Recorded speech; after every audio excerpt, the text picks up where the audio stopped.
ለዳዊት ሁሉንም ነገር በመናገር ወደ ቤት ይዛው እየሄደች ነው። ለታዴም ደበኛህን ወደ ቤት ይዤል እመጣለሁ፣ በል አሁን ይህንን ሳትዘጋ አዳምጥ በማለት እንግዲህ ታዴ እንደሚጠላትና እንደማይወዳት ለደመኛው እየነገረች እህትም እንዳላት ራሔልን አሳልፋ ሰጥታው አሳይተዋለች። እሱም እኔ ደመኛዬን ከሰጠሽኝ አንቺን ምንም ነገር ላደርግሽ አልችልም በማለት እንግዲህ ህይወት ወደ ቤት ይዛው እየሄደች ነው።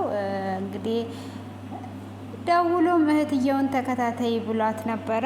እሷንም ከሩቅ አይቷት እጅግ ደንግጧል ማለት ነው። ሰላም ጤና ይስጥልኝ ውድ የተከበራችሁ ቤተሰቦቼ፣ ቀጣዩን ክፍል ይዤላችሁ ቀርብ ያለው እስከ መጨረሻ እንድትከታተሉኝ ስል በአክብሮት እየጋበዝኳችሁ በባለፈው ክፍል ላይ ትንሽ ላስታውሳችሁ። እንግዲህ ታዴ ህይወትን አሳልፎ ሰጥቶ ደውሎ ያለችበትን አድራሻ ሁሉ ሳይቀር ሰጥቶት ነበረ።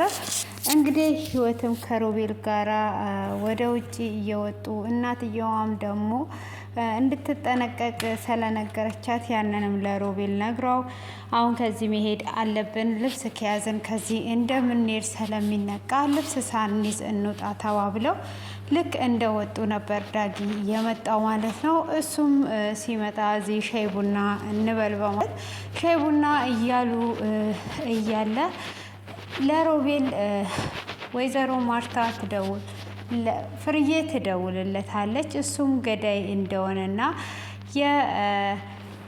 የራሔልን ጓደኛ እንደገደለና በነፃነት እንዳይንቀሳቀስ ስታስፈራራው እሱም ወደ ቤት ለመሄድ ይፈልጋል። ህይወትንም እንሂድ ቢላት ህይወት በፍጹም አልሄድም፣ አንተ እስክትመጣ እዚህ እጠብቃለሁ ስትል ነበር ክፍሉ የተጠናቀቀው።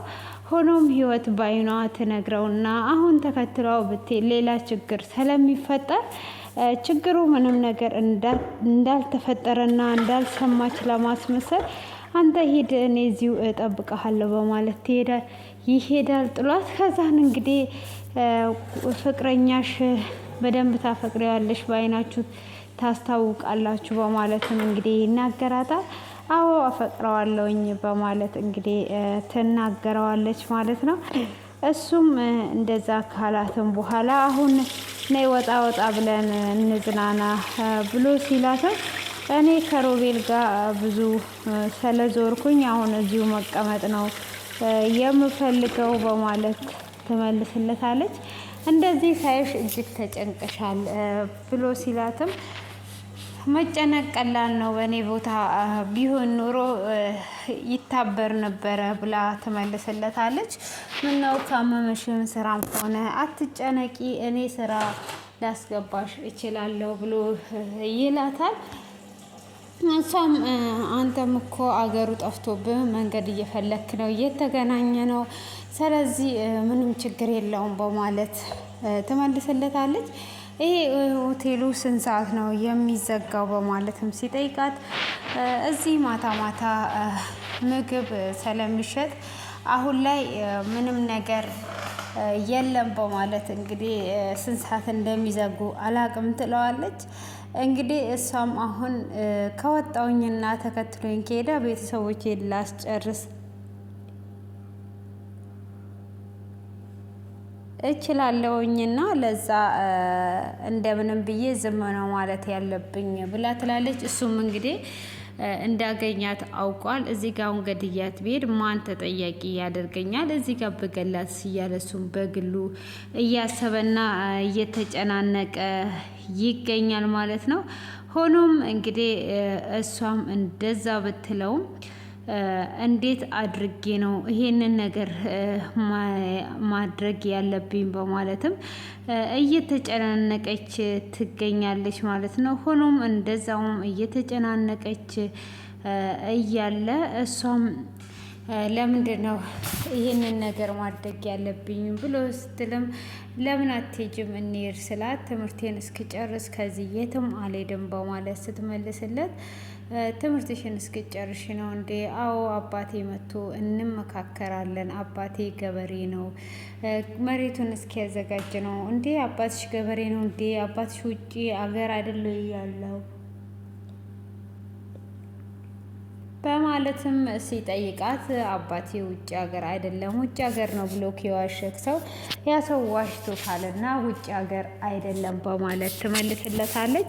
አረ ውጭ ሀገር ነው እኮ ተብዬ ነው ብሎ ሲላት ውጭ ሀገር አይደለም በማለት እንግዲህ ከመለሰችለትም በኋላ እሱም ይደነግጣል ማለት ነው።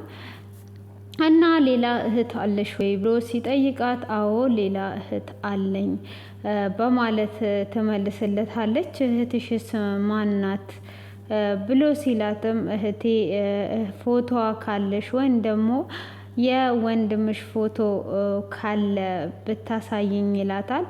አባቴን ሳገኘው ሲመጣ አነሳለሁ የእህቴን ፎቶ ግን ላሳይክ እችላለሁ ብላ ትለዋለች። እህትሽ የት ነው የምትኖረው ብሎ ሲጠይቃት ገጠር ነው የምትኖረው በማለትም ትመልስለታለች ማለት ነው። እና እሷ እዛ የምትኖር ከሆነ እንዴት ነው አንቺ እዚህ የምትኖሪው? አባቴም ገጠር ነው ያለው በየሳምንቱ እየመጣ አገኘዋለሁ እናወራለን ብላ ትለዋለች።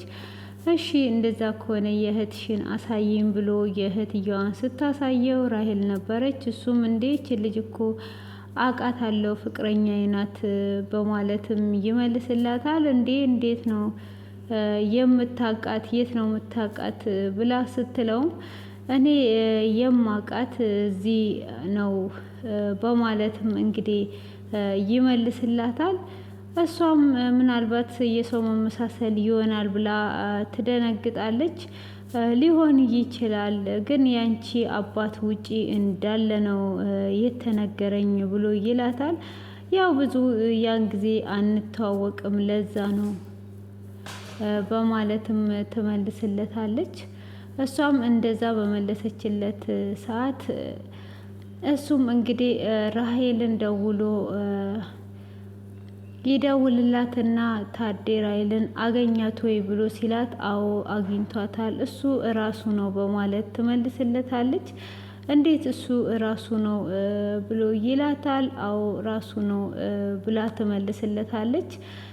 በጣም ነው የሚገርመው ራሱ ከሆነ በቃ ተገላገልን ከዛሬ ቀን ጀምሮ በማለት እንግዲህ ይደሰታል ማለት ነው። እሱም በተደሰተበትም ታይም እንግዲህ ይሄ ነገር እንዴት እንደዚህ ሊከሰት ቻለ በማለት እንግዲህ ደስታ ውስጥ ይገኛል ማለት ነው። ያም ያስደሰተው ነገር እንግዲህ ይሄ ነገር እንዴት እንደዚህ ሊሆን ቻለ በማለት እንግዲህ ደስ ብሎታል ማለት ነው። ሆኖም ሁሉንም ነገር ትነግረዋለች። ታዴም በቃ እኔ እመጣለሁ ብሎ ሲል ኧረ አንተ እዛው ሁን፣ ግን እውነተኛ እሱ መሆኑን እንዳረጋግጥ ደውልና አሳውቄኝ ትለዋለች። እሱም እሺ በማለት እንግዲህ ለመደወል ይስማማል። ሆኖም ይደውልላቸዋል ማለት ነው። ሲደውልም ደግሞ ትክክል እንደሆነ ያረጋግጣል። እንግዲህ እሱም ሊገላት እየጠበቃት ነበረ። እሷም እንዴት አድርጌ ነው የማመልጠው እያለች እንግዲህ ግራ በመጋባት ውስጥ ትገኛለች። ሆኖም እንግዲህ በስተመጨረሻም ስልክ የማወራው አለኝ ብሎ ይላታል። እሺ በቃ ችግር የለውም አውራ ብላ ካለችውም በኋላ እሷም አባትየው ጋር ትደውላለች። አሁን ወደ ቤት ልመጣ ነው ብላ ስትለውም ራሄል እህቷ እንደሆንኩኝ አውቃለች። ለፍርዬ ከመንገሯ በፊት እኔ ወደ ቤት እየመጣው ነው ስትለው በፍጹም እዚህ ቤት እንዳትመጪ፣ እዚህ ቤት ከመጣሽ እገልሻለሁ፣ ትሞቻለሽ ይላታል። አንተ ለደመኞች አሳልፈ ሰተኸኝ ለምንድን ነው የማልመጣው? እኔ መሞት አልፈልግም፣ እመጣለሁ ትለዋለች። እንግዲህ ሮቤልም ደግሞ ወደ ፍርዬ ጋር ከሄደ በኋላ ፍርዬም ራሄልን አግብተ አብረ የማትኖር ከሆነ እድሜ ልክን እስር ቤት ትገባለህ ትለዋለች።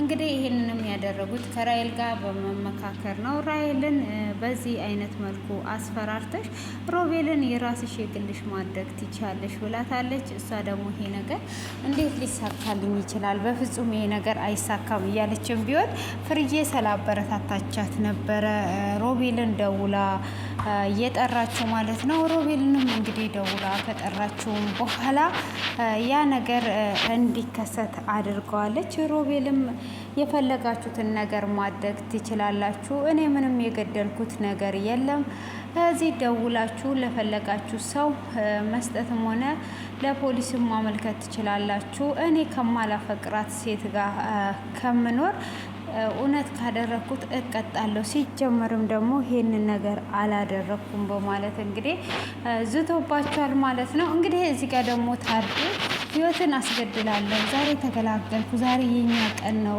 በማለት እየተደሰተ ሳለ ህይወት እንግዲህ እስከ ቤት ድረስ ደመኛውን ይዛለት እየሄደች ነው።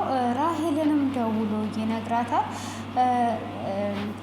ማርቲንም ደውሎ ይነግራታል የራሄልንም ፎቶ እንደሰጠችውና አሁን ደመኛው ወደ ቤት ይዟ እንደምትመጣ ይነግራታል። እሷም ካዳ ወንድሜ ይሄ እኮ አሪፍ ነው፣ ሁለት ወፍ በአንድ ድንጋይ ነው ብላ ትለዋለች። እሺ እንደዛ ከሆነ ተከታታይ ግን አሁን ላይ ልጅን ፎቶዋን አሳልፋ ሰጥታለች። ህይወት ራሄልን ልታስገድላት ነው በማለት እንግዲህ እሱ ፈርቷል። ራሄል ግን ምንም አይነት የፈራችው ነገር የለም። ከአንዱ ወደ አንዱ እያለች እንግዲህ እስከ ዛሬ ድረስ ወንድሜን አሰቃይተሸዋል፣ አርፈሽ እናትሽ ጋር ብትቀመጪ ይሻልሽ ነበረ፣ ወንድሜ ተሰቃይቷል፣ ካሁን ነገረች በማለት እየተሰቃየ ነበረ። ስለዚህ አሁን ተገላገልን እያለች ነው ያለችው ማለት ነው። ሆኖም እንግዲህ ዛሬ ላይ እሷ አንቺ ብቻ ደመኛዬን አገናኝ እንጂ አንቺ ምንም አላረግሽም ብሎ ዳዊት ቃል ስለገባላት ወደ ታዴ ቤት ይዛው እየሄደች ነው። እንግዲህ ታዴም እንደሚጠላት ሁሉ እሱ ስልኩን በከፈተበት ሰዓትም ነገር ለሱ ስትነግረው እየሰማ ነበር። በቃ ባል እንሂድ ብላ ስትልም ድረስ እየሰማ ነው። እንግዲህ ደመኛውን ይዛለት እየሄደች ነው።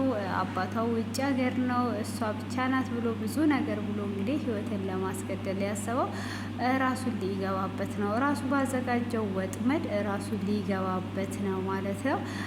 ውድ ቤተሰቦቼ እንግዲህ እየሄዱ እያለ ራሄል እንደተለመደ ከኋላ እየተከተለቻቸው መረጃ ለታዴ እየሰጠች ትገኝ ነበረ።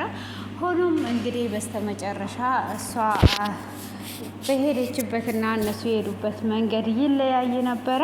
ሆኖም ያንን ነገር ልታደርግ ስትል እየደወለች እያለ ራሄልን ራሷን ያገኛታል ዳዊት ማለት ነው። እንግዲህ እጅግ ደንግጦ እያለ ህይወትም ደግሞ ምን ሆኖ ነው እየደነገጠው ብላ እያየችው ክፍሉ በዚህ አይነት መልኩ ተጠናቋል። እጅግ ነው የሚገርመው። እንግዲህ ልጁ አባትየውን ለማስገደል ማድረጉ ህይወትም አሁን ላይ ቆርጣ ተነስታበታለች ማለት ነው። ውድ የተከበራችሁ ቤተሰቦቼ ስሜን ቀይሬዋለሁ ማለት ነው። ያው ስሜን ፀሐይ ብዬዋለሁ እና ግር እንዳይላችሁ እኔው ራሴ ነኝ ማለት ነው። እና ውድ የተከበራችሁ የፀሐይ ቤተሰቦች አሁን ላይ እንግዲህ እናንተ የምትፈልጉትን ነገር ለማድረግ ብላችሁ ልጃችሁን አሳልፋችሁ ትሰጣላችሁ ወይ? እንግዲህ አሁን እሱ ራሱን መስዋዕት ማድረግ እየቻለ ህይወትን መስዋዕት አድርጎ ለራሱ ዘና ብሎ ሊኖር ነበረ። ሆኖም ግን አልተሳካለትም ማለት ነው። ህይወት እንግዲህ እሱን ራሱን አሳልፋ ልትሰጠው ብላለች። ወደ ቤት ይዛው እየሄደች ነው እና ህይወት ትክክል ናት ወይስ ትክክል አይደለችም የሚለው ደግሞ ኮሜንት ላይ ሀሳብ አስተያየታችሁን አስቀምጡልኝ ውድ ፋሚሊዎቼ። እጅግ አስተማሪ የሆነ ድራማ ነው። እንግዲህ እዚህ ጋር እሱ በስህተት እንግዲህ ወለዳት ህይወትን ለፍርዬ ከነገረ ደግሞ ትዳሩ እንደሚበተን ስለሚያውቅ ስለፈራ ህይወትን በሰራተኝነት ቤት ውስጥ በማቆየት ቆይቶ ነበረ። እንግዲህ ሮቤል ህይወትን ስላፈቀራት ራሄል ካልወጣችልኝ ስትል ያው የራሱን ልጅ በማስበለጥ የህይወትን ከቤት እንድትወጣ አድርጓል። ህይወት ያው እንደሱ ልጅ እንደሆነች ስለማያያት ማለት ነው።